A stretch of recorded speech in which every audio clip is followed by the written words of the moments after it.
তুমি এখন কি করলে গো? একটু দেখাও তো। এই মাছের ঝোল করেছি কপি আলু দিয়ে কুলেখাড়া পাতা দিয়ে, পাতলা করে ঝোল করেছি। পাতলা করে করেছো তো? হ্যাঁ।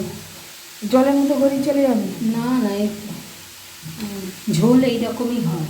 ঝোল কি তারপর আবার লেবু টেবু দিয়ে একটুখানি খাবো, তাহলে আরো ভালো লাগবে, বলো মা? তুমি কিছু বলো।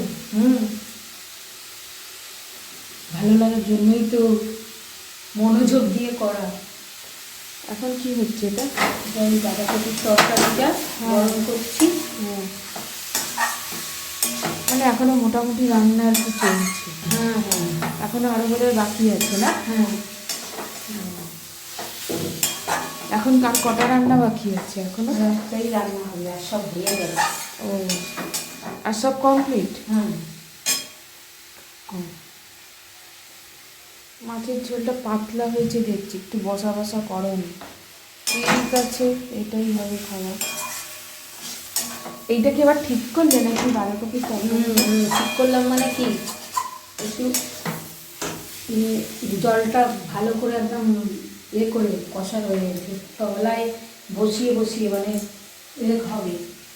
ধনে পাতা টাতা দিচ্ছে আসলে। কালকে ঠিক অতটা ভালো লাগছিল না, তাই না? আমার বলা খেতে বাঁধাকপি ভালো লাগে না। হ্যাঁ,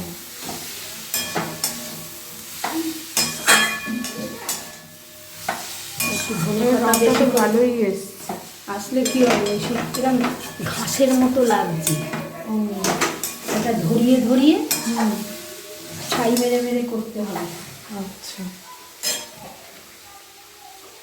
ঠিক আছে, তুমি তাহলে রান্না করো।